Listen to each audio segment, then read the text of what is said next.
Bonsoir, j'espère que vous allez bien.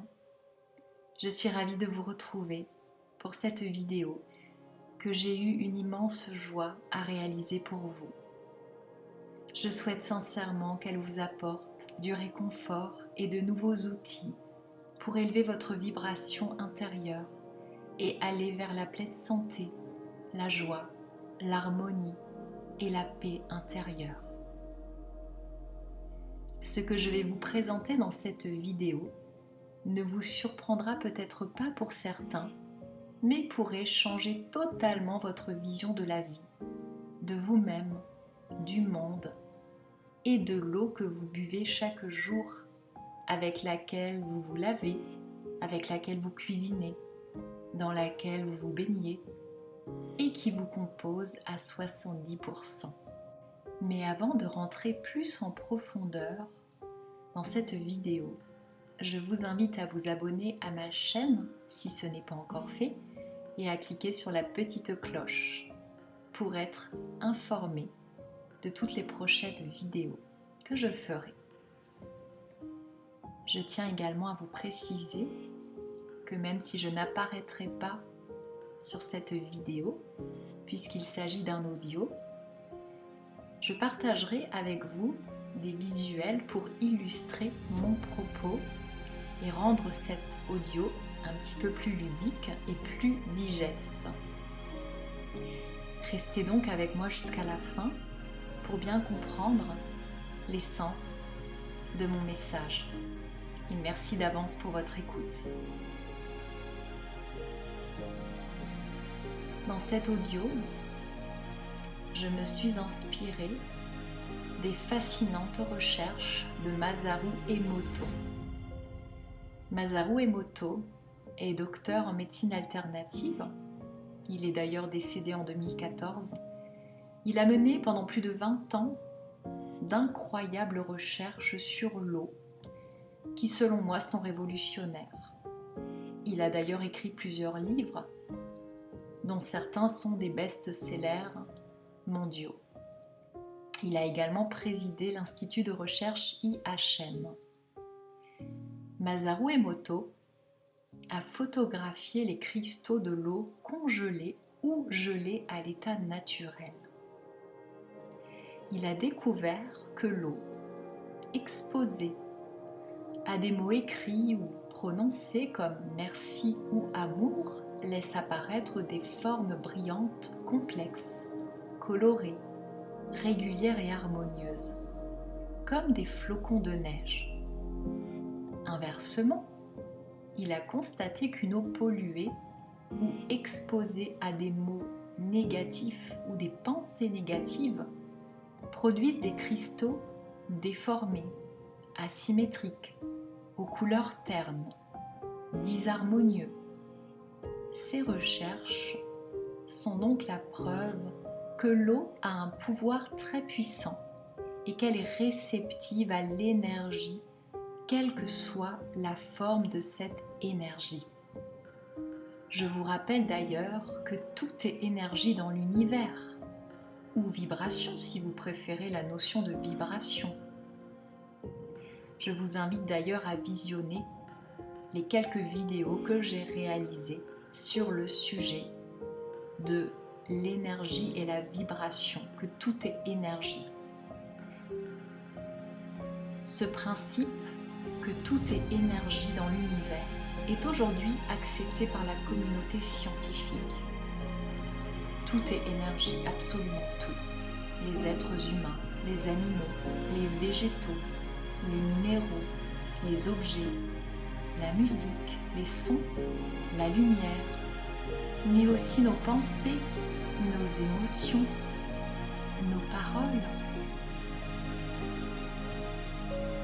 Masaru Emoto a pu constater, en analysant des cristaux de l'eau congelés, qu'une eau exposée à l'énergie des mots écrits, énergie des mots prononcés, ou encore énergie des pensées, énergie des émotions, ou bien l'énergie d'un polluant chimique, réagissait.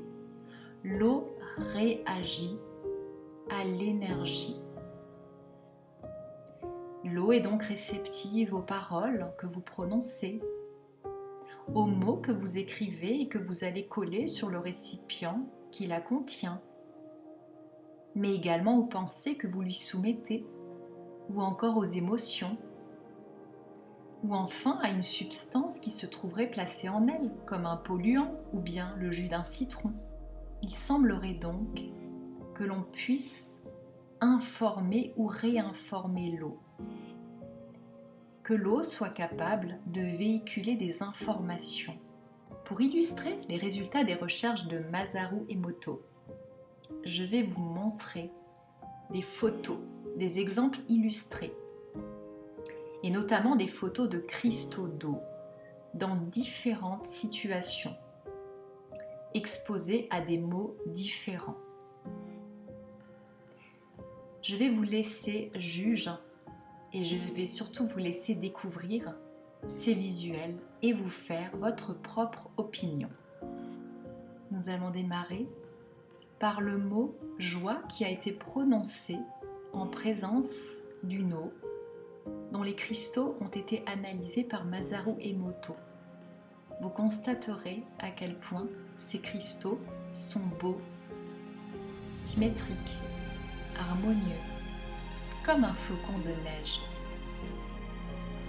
Les mots plaisir, espoir, harmonie, affection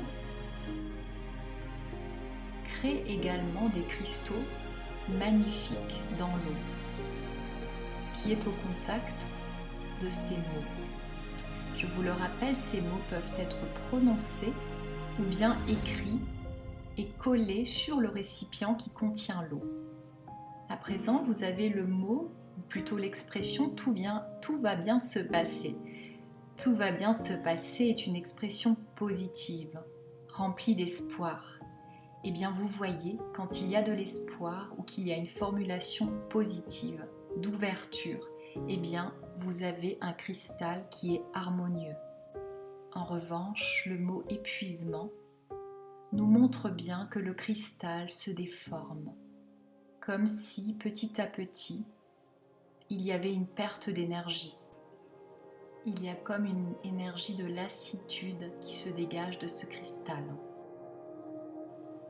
Lorsque vous prononcez la phrase « Tu es belle », voyez à quel point le cristal est magnifique et harmonieux. En revanche, lorsque vous prononcez la phrase « Tu es laid » ou « Tu es laide », voyez un peu le résultat au niveau visuel. Il n'y a pas de cristal.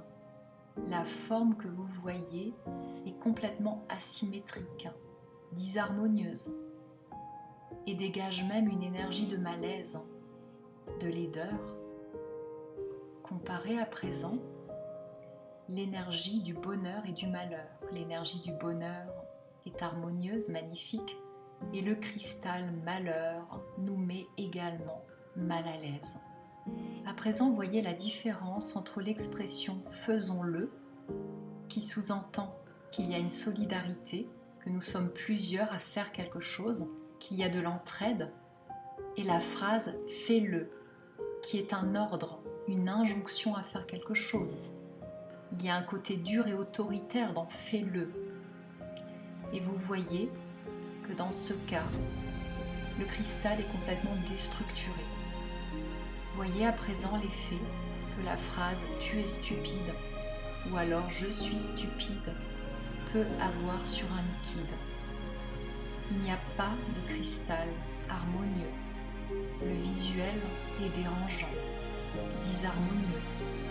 La phrase « ce n'est pas bien » qui est une phrase de dévalorisation, de jugement et qui peut générer de la culpabilité, crée un cristal qui n'est pas très joli, qui est plutôt disharmonieux. Les mots prononcés ou les phrases comme fureur, meurtre, je vais te tuer, tu me dégoûtes, génèrent des visuels vraiment très disharmonieux. Et vous remarquerez d'ailleurs que l'on peut voir dans ce visuel un personnage peut-être masqué et qui semble tenir une arme dans ses mains. Chose surprenante, c'est comme si l'eau reproduisait l'énergie de la parole ou de la phrase par l'image. Voyez à présent à quel point le mot merci, quelle que soit la langue, que ce soit en français, en japonais, en coréen, en italien, en allemand, en anglais, etc., quelle que soit la langue, le mot merci génère un cristal magnifique et harmonieux. À présent, voilà le cristal d'une eau exposée à la musique Le Lac des Cygnes de Tchaïkovski. Voyez à quel point ce cristal est magnifique et nous rappelle l'image d'un cygne. Voyez à présent le résultat lorsque vous exposez de l'eau à une musique beaucoup plus dure et plus violente comme le heavy metal. Vous avez là une eau qui est complètement déstructurée, sans cristaux. Et voici le cristal de l'eau exposé à la musique très connue, mondialement connue, Yesterday des Beatles. Le cristal de l'eau est également très harmonieux lorsqu'il est exposé à un mantra bouddhiste tibétain. Ce qui montre à quel point les mantras ont un effet puissant et élèvent la vibration de la personne qui les prononce ou qui les entend. Observez à présent la beauté du cristal d'eau qui a été exposé à la symphonie numéro 40 en sol mineur de Mozart. Et voici le cristal de l'eau exposé à une chanson populaire coréenne, qui est une chanson triste et qui parle de deux amants séparés. Et comme vous le voyez sur la photo, le cristal semble montrer l'image d'un cœur brisé. Voyez à présent les cristaux obtenus selon le type d'eau observé. Vous avez là une eau de source du lac Chuzenji. Le cristal est magnifique. Regardez à présent les effets du chlore dans cette même eau. Vous voyez que le cristal est complètement déformé et commence à s'effacer, ce qui nous prouve bien et nous montre bien que le chlore détruit les cristaux de l'eau. Vous avez à présent le visuel de l'eau photographiée à Londres, Tokyo et Paris. Comme vous le constatez, il n'y a presque plus de cristaux. À présent, voyez les résultats d'une eau exposée au champ électromagnétique d'un téléphone portable. Vous constatez l'aspect disharmonieux de ce visuel et l'absence de cristaux. Je vous invite à présent à observer la différence entre ces deux visuels. Sur la première photo, il s'agit de l'eau d'un lac qui apparemment semble bien déstructurée, peut-être fortement polluée.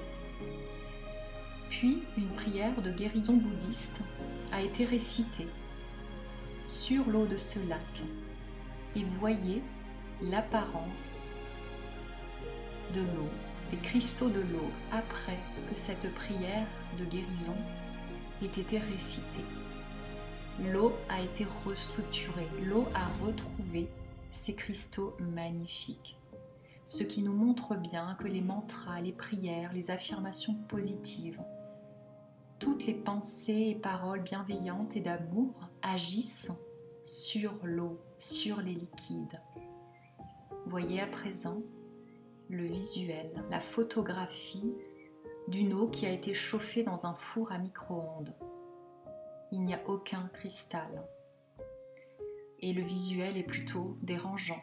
Il y a comme une énergie de malaise qui s'en dégage. Mais la bonne nouvelle, c'est que dès lors que vous mettez l'étiquette amour et gratitude sur le récipient de l'eau chauffée dans un four à micro-ondes, eh bien l'eau se restructure et vous retrouvez des magnifiques cristaux harmonieux, bien que cette eau ait été chauffée au micro-ondes. ce qui nous donne beaucoup d'espoir. Cela signifie que les effets positifs de l'énergie d'amour et de gratitude sont beaucoup plus puissants que les effets néfastes d'un four à micro-ondes ou de tout ce qui pourrait détruire les cristaux de l'eau. Cela signifie donc que l'amour et la gratitude sont les énergies les plus puissantes et peuvent absolument tout transformer, tout guérir, tout transmuter. Et d'ailleurs, Masaru Emoto a fait le constat suivant. Parmi les cristaux les plus beaux qu'il a pu observer, eh bien, ce sont les mots amour et gratitude ensemble qui créent les cristaux les plus magnifiques. À présent que vous avez conscience que les mots, les pensées, les émotions, les paroles, certaines substances peuvent déstructurer les cristaux de l'eau ou au contraire les embellir, faites le lien avec votre propre organisme, avec toute cette eau qui est en vous, les 70% d'eau dont vous êtes composé et 90% à la naissance. À quoi exposez-vous vos liquides corporels? À quoi exposez-vous vos cellules qui sont également constituées d'eau? À des sons disharmonieux comme de la musique violente ou des chansons aux paroles agressives ou négatives, des mots à basse vibration que vous prononcez contre les autres ou contre vous-même, des émotions basses comme la culpabilité, la peur, la tristesse, ou au contraire, exposez-vous vos liquides corporels et vos cellules à des émotions qui vibrent haut comme la gratitude, la joie, à des paroles bienveillantes, empreintes d'amour, de bienveillance et de douceur, à des sons mélodieux et harmonieux, comme de la musique douce, de la musique classique, de la musique qui donne de l'espoir, de la musique à 432 Hz, des chansons dont les paroles vibrent l'harmonie, l'amour, la solidarité, à des pensées et des croyances positives au sujet de vous, de la vie, des autres. Posez-vous cette question, parce que la réponse va être très importante pour vous, pour votre vibration, pour votre santé, pour votre état intérieur, mais aussi pour l'humanité entière. Si des mots prononcés en présence d'un verre d'eau peuvent modifier la structure de l'eau et donc déformer ces cristaux, ou au contraire les rendre harmonieux, imaginez l'impact que les mots que nous prononçons, ou nos pensées, ou encore nos émotions peuvent avoir sur nos liquides corporels et sur nos cellules. L'eau est à la base de la vie. Elle a été polluée un peu partout. Et il est indispensable de la purifier en ôtant tous ces polluants chimiques, mais aussi en évitant d'y verser toutes sortes de substances toxiques. Cela dit, une eau dépourvue de polluants chimiques ne sera pas forcément une eau vivante, vibrante et favorable au niveau énergétique, puisque la pollution peut également être vibratoire. En effet, si vous purifiez votre eau, mais que vous la buvez en ruminant vos problèmes, en vociférant des insultes, en vous dévalorisant par des phrases comme « je suis nul »,« je suis bête »,« je n'y arriverai pas »,« elle me le paiera »,« je suis malade », vous allez informer votre eau avec ces programmes de basse vibration. Et si nous analysions les cristaux de cette eau une fois congelés, vous verriez au mieux des cristaux déformés, au pire pas de cristaux du tout. Il semblerait que tout ce qui respecte la vie et le vivant, au sens large du terme, Et l'amour, le respect, la joie, la gratitude font partie de ces paramètres qui respectent la vie. Et plus les cristaux seront harmonieux et magnifiques. Je vous le rappelle, Masaru Emoto a mis en lumière le fait que ce sont les mots amour et gratitude, ensemble, qui créent les cristaux les plus magnifiques. Cela nous indique peut-être que ce qu'on appelle le paradis, c'est pouvoir être dans l'amour et la gratitude à la fois, l'amour étant une énergie plus yang, de don de soi, et la gratitude une énergie plus yin, de réception et d'accueil. Il y a alors un juste équilibre entre nous, en nous, comme la respiration qui nécessite l'inspire mais aussi l'expire. Cette première vidéo sur le pouvoir guérisseur de l'eau touche à sa fin. Mais j'envisage de faire quelques autres vidéos sur le sujet. Je partagerai notamment avec vous une expérience que j'ai réalisée pour tester ce qui pour de nombreuses personnes reste de la théorie. Car une goutte de pratique vaut bien plus qu'un océan de théorie. Je vous remercie pour votre écoute et j'espère très sincèrement que cette vidéo vous a été bénéfique et qu'elle vous aidera à prendre conscience à quel point l'eau est vitale, à quel point nous devons en prendre soin, à quel point nous devons veiller à lui envoyer les vibrations les plus hautes possibles, afin que l'eau soit notre allié, afin que l'eau nous aide à nous sentir mieux à tout niveau, et surtout afin que l'eau nous aide à rester en bonne santé. Prenez soin de vous, à très bientôt.